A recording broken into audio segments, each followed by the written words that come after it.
Henri de Montfred, parmi toutes les aventures dont vous avez été le témoin ou l'acteur, il me semble que celles qui frappent le plus l'imagination sont celles qui ont trait aux esclaves. D'abord, oui, parce qu'il est maintenant communément admis qu'il n'y a plus d'esclaves, et puis ensuite parce que cela choque très vivement la notion même que nous avons de la civilisation. Qu'est-ce donc que l'esclavage tel que vous l'avez connu là-bas? On pourrait dire que ce mot esclave est la base d'un malentendu. On a fait beaucoup de bruit sur l'esclavage éthiopien à la faveur de ce malentendu. Car là-bas, ça n'a rien de commun avec l'esclavage tel que le décrit la case de l'oncle Tom. Je veux dire les esclaves de travail qui ont été importés après la découverte de l'Amérique par nos trafiquants béarnais, bretons, etc. Là, c'était une chose odieuse. Les malheureux étaient pris de vive force, étaient amenés au fond de la cale des navires, les 5/10 mouraient, étaient jetés par-dessus bord, et, rendus sur place, c'était des machines à travailler, des bêtes de somme, qu'on assommait quand ils ne voulaient plus de travail. L'esclave d'Éthiopie et de tout l'Orient est complètement différent. C'est l'esclavage patriarcal tel qu'il se pratiquait dans l'Antiquité. Un esclavage même qui a un certain charme. Je ne dirais pas si nous étions, nous, esclaves, que nous y trouverions un charme, car notre mentalité n'est pas celle-là. Mais ceux qui sont dans cette condition n'en changeraient pas et n'en veulent pas changer. Ils n'ont aucune responsabilité, ils sont considérés comme des enfants, protégés par toute espèce de loi. Par exemple, une mère ne peut pas être séparée de son enfant, et en Éthiopie, je ne sais pas dans d'autres pays, mais en Éthiopie particulièrement, un maître d'esclaves n'a pas le droit de les vendre. C'est un cheptel qu'il a chez lui, tout ce qui est né dans sa maison devient d'esclaves, il n'a pas le droit de les vendre. Vous me direz qu'il peut en faire cadeau et qu'on peut lui rendre autre chose, n'est-ce pas? Ça, c'est possible, c'est la manière de tourner la loi. Mais enfin, l'esclave fait partie de la famille. Un esclave qui volera chez son maître, qui commettra même un délit grave, ne peut pas être poursuivi au même titre qu'un enfant. Un enfant qui volera son père n'est pas poursuivi également oui, pour les esclaves. Et est-ce que vous pouvez nous dresser un espèce de tableau schématique du mécanisme de l'esclavage? D'où viennent les esclaves? Où vont-ils? Et comment devient-on esclave?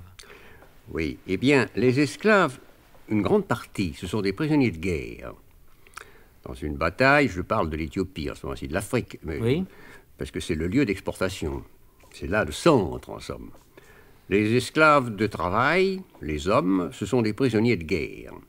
Mais il y a surtout les esclaves de luxe, ce sont les femmes. Il y a aussi les femmes de travail, les chancalas, des femmes qui sont horriblement défigurées par des modes extraordinaires de plateaux, etc. Mais on les choisit solides, comme on choisit une bête de somme, comme on choisit un bœuf. Les 3/4 partent consentantes. On ne les prend pas de vive force. C'est le chef du village qui fait savoir aux trafiquants, c'est un trafiquant arabe qui vient, qu'il y a un certain nombre de femmes, d'hommes, de jeunes garçons, qui sont disposés à partir moyennant un prix qu'on paye à la famille. Ça se passe donc d'une façon tout à fait normale, comme un commerce. Où commencent les choses terribles? C'est dans le transport. Lorsque ce trafiquant a pris possession de ses esclaves, il circule à travers des pays très difficiles. Les esclaves ne sont pas montés sur des mules, sauf les femmes qu'il faut conserver en bon état. Et là, le long des pistes, quand il y en a un qui est trop faible pour suivre, eh bien on l'abat. J'ai assisté à une chose odieuse. Un jour que j'étais en caravane, j'ai croisé un de ces convois d'esclaves. Et je me suis trouvé là un instant après, car je ne sais pas si j'aurais pu laisser commettre ce crime devant moi sans faire une folie, c'est-à-dire tirer sur ces gens-là et laisser la peau. Eh bien, une femme qui avait mis au monde un enfant le long de la route, trop fatiguée pour pouvoir le porter, pour pouvoir suivre, on le lui a tué pour l'alléger, tout simplement. Toutes ces abominations sont d'ailleurs exactement, au fond, l'équivalent des abominations qui se produisaient à bord des navires de Nantes ou de Saint-Malo. Oui, mais tout de même moins, parce que c'est exceptionnel. Et il y a moins d'esclaves, il n'y a pas ces chargements de centaines d'esclaves au fond d'une cale. Là, c'est une marchandise qui a de la valeur, et on la ménage. Je vous ai cité cet exemple parce que je suis tombé là sur une brute, il y en a partout. Mais il y en a qui sont très humains avec leurs esclaves. Où les choses sont plus terribles, c'est à la traversée. Mais avant, je vous demande pardon, je mets un peu la charrue avant les bœufs. Lorsque ces caravanes d'esclaves rencontrent une police quelconque, lorsqu'elles traversent le territoire français par exemple, dans l'intérieur, s'il y a une patrouille quelconque qui essaye de les arrêter, de les libérer, eh bien ce sont les esclaves qui prennent le fusil et qui combattent pour défendre leurs marchands, leurs patrons. Ils n'admettent pas qu'ils puissent être autre chose que des esclaves, ils sont attaqués et ils se défendent. Mais j'en reviens à ce que je disais tout à l'heure, c'est au moment de la traversée que les choses commencent, c'est terrible. On embarque ces gens-là sur de petits arouks très rapides qui passent la mer Rouge aux environs du Bab el-Mandeb, en un point où la largeur n'est pas très grande et les vents sont violents et très portants, soit du sud, soit du nord, en toute saison. On peut porter grand largue pour atteindre la côte. Et donc, le trafic se fait, bien entendu, d'ouest en est. Oui, naturellement, d'Afrique en Arabie. Exact. Car c'est l'Afrique qui est le pays le plus producteur, si j'ose dire, n'est-ce pas? Lorsque la caravane arrive sur les montagnes, elle allume un grand feu pour faire un signal et les Araniques, ce sont les Arabes qui montent les Arouks, aperçoivent ce signal, ils répondent s'il n'y a pas de danger. Et aussitôt la caravane descend. On met alors ces gens-là au fond de la cale, c'est une cale ouverte d'ailleurs, on les installe là-dedans et on tend sur eux une toile très forte, une grosse toile à voile qui est soigneusement bouclée sur le vaigrage. Ceci a pour but de cacher ces esclaves au cas où on croiserait un navire qui pourrait plonger les regards à l'intérieur. Mais ça a un autre intérêt, si j'ose dire. Lorsque le navire est poursuivi, qu'un croiseur, par exemple, ou un garde-côte lui fait signe de stopper, de mettre en panne pour une visite, eh bien, il ne faut pas que le corps du délit soit saisi. Les Araniques n'hésitent pas, ils jettent une pirogue à la mer. Pour se sauver, ils s'abordent le navire qui est suffisamment lesté et toute voile dehors, ils coulent. Je dis toute voile dehors parce que cette voile fait empennage et empêche la coque de chavirer et de renverser son lest, auquel cas il n'irait pas au fond. Le navire va au fond avec tous ses hommes. Ceci, je l'ai vu de mes yeux. Un de mes premiers voyages en mer Rouge, après avoir passé le Bab el-Mandeb, mes hommes me signalent un rocher, dans un endroit où il ne devait pas y en avoir. À la lorgnette, je m'aperçois que c'est une coque de navire, chavirée, et dessus quelque chose. Je me suis approché, et en effet, c'était une coque de navire qui avait chaviré, et dessus un homme mourant. Nous l'avons mis à bord, nous l'avons soigné, il est revenu à lui. D'ailleurs, je l'ai gardé de longues années, il est resté avec moi pendant plus de 15 ans. Non par reconnaissance de ce que je lui avais fait, mais parce qu'il se trouvait bien. Alors il nous a raconté toute son odyssée, et c'est par lui que j'ai appris comment les esclaves étaient subtilisés, comment on les faisait disparaître au cas où ils seraient pris par un garde-côte. Celui-là avait dû le saluer à ce fait que la voile était mal enverguée, elle a été arrachée en coulant, et le navire a tourné. Il s'est donc trouvé sous la coque de ce navire dans une espèce de cloche à plongeur. Exactement, oui. C'était un bon nageur, il était originaire des environs du lac Tana, il savait nager, etc. Il a pu se dégager et ressortir et se mettre sur cette coque qui avait encore sa réserve d'air, qu'il n'avait pas pu couler. C'est comme ça que j'ai eu la certitude de cette affreuse chose. Lorsque les esclaves arrivent en Arabie, autrefois, quand je dis autrefois, il y a une vingtaine d'années à peu près, ils étaient vendus aux enchères. Le navire était attendu, on installait ces esclaves sur la plage, tout nus naturellement, et tout le monde venait les examiner et on offrait des prix. Certaines étaient mises aux enchères, certaines, surtout les femmes, étaient mises aux enchères au plus offrant. J'ai assisté maintes fois, et j'ai même rapporté des photographies où on voit ces chancals-là, dont il y a quelques-unes très belles, qui sont là, bénévolement, souriantes, et elles se laissent regarder. Des petites filles de 12 ans, 13 ans, quelquefois plus jeunes.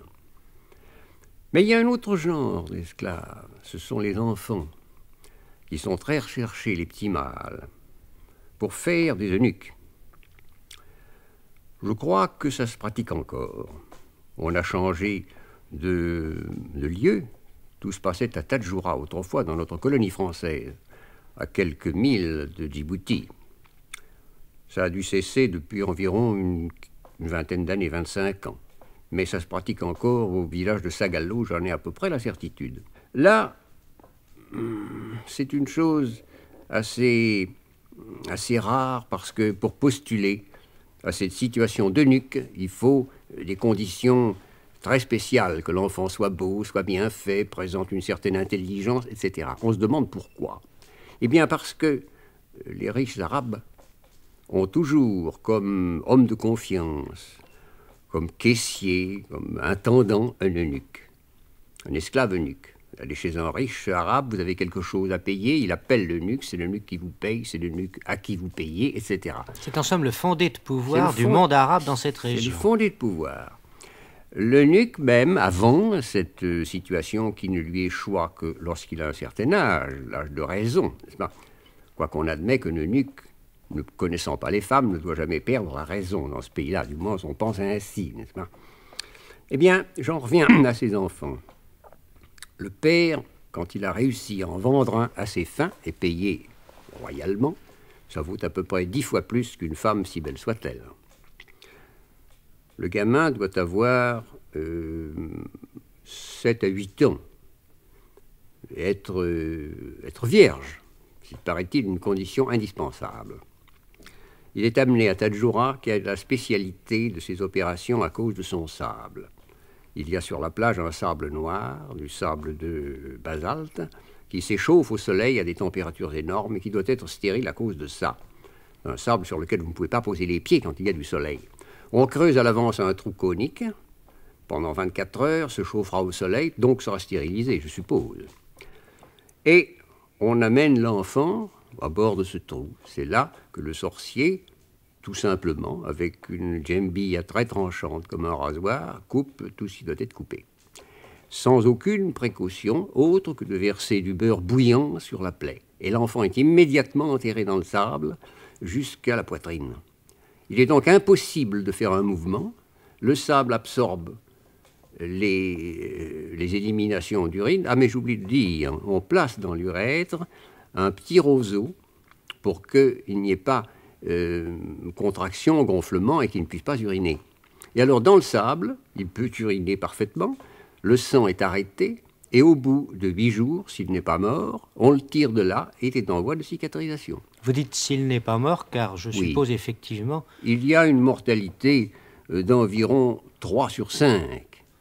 Et encore, là, dans ce pays qui est réputé très spécial et avec un sable merveilleux. Mais en général, la mortalité est beaucoup plus forte. La mortalité est de 9 sur 10. Là, c'est au risque du trafiquant. Et on comprend qu'un eunuque, une fois opéré et guéri, atteint des prix énormes. À notre monnaie actuelle, un eunuque vaut 200 000 francs, même davantage. Je ne sais pas ce que peut donner le change actuellement, mais enfin, au temps où j'étais là-bas, un eunuque valait 5 à 600 roupies, un petit roupie d'argent. Une fois que ces gens-là sont incorporés dans une famille, n'est-ce pas, ils en font partie, ils sont traités peut-être mieux que les serfs qui cultivent les propriétés, car il y a en Éthiopie des hommes libres qui sont des serfs, en ce sens que la terre ne leur appartient pas, ils la travaillent pour leur compte, et en donnant une grosse partie, une sorte de fermage en somme. Mais ce fermage est tel qu'on ne leur laisse rien. Supposant qu'ils savent cacher ce dont ils ont besoin, par conséquent, on prend tout ce qui se voit. Et cette dîme sert beaucoup pour le trafic des esclaves, parce que de pauvres malheureux ne peuvent pas payer. Et le collecteur d'impôts est toujours de mèche avec les trafiquants arabes. Il sait les amener là où on ne peut pas payer. Mais je voudrais vous poser une question. Il me semble, Henri de Montfred, qu'il y a tout de même une opposition, un paradoxe entre l'indignation que vous manifestez devant les monstruosités qui se pratiquent dans la technique, si vous voulez, de l'esclavage et l'espèce de compréhension dont vous faites part, par ailleurs, en ce qui touche le principe même de l'esclavage dans ces régions. Eh bien, oui. Et qui est tout de même, on ne peut plus choquant et révoltant. Oui, il est choquant pour nous, si nous nous imaginons à la place de ces gens-là. Mais eux, c'est tout à fait différent. Et j'ai eu la conviction maintenant que ces esclaves étaient parfaitement heureux. Ils ont été malheureux le jour où on a voulu les sortir de cette condition. Ils sont nés esclaves. Ils n'ont pas ce mot dans l'esprit que nous prononçons avec un frisson dans le dos. Non, ils sont comme ça, ils sont abd, hein, et leur père était ainsi, eux sont ainsi. Vous n'avez pas de gens plus gais, plus insouciants que les esclaves. Quand vous les rencontrez sur les routes, quand ils vont faire du bois, par exemple, car l'esclave travaille peu. Chacun a un travail bien déterminé. Il y a ceux qui vont ramasser le bois mort, ceux qui vont chercher l'eau, ceux qui allument le feu, ceux qui l'éteignent, enfin, extrêmement peu de travail. Quand on rencontre ces caravanes, hommes et femmes, qui vont couper le bois dans la forêt, tout ça chante. Arrivés sur place, ils commencent à danser, à s'amuser, à faire ce que la nature commande, car ils n'ont, à ce point de vue, aucun préjugé et aucun principe. Et puis, ils ramassent leur bois tranquillement et ils rentrent dans leur maison, où ils trouveront à manger, où ils trouveront tout ce qu'il leur faut. Ils sont soi-disant payés, n'est-ce pas? Mais rien n'est changé, c'est absolument comme auparavant. Nous ne prononçons plus, nous, le mot d'esclave en parlant d'eux, nous disons les serviteurs, les domestiques et tout ce que vous voudrez, mais les Abyssins, même entre eux, disent toujours « habitent ».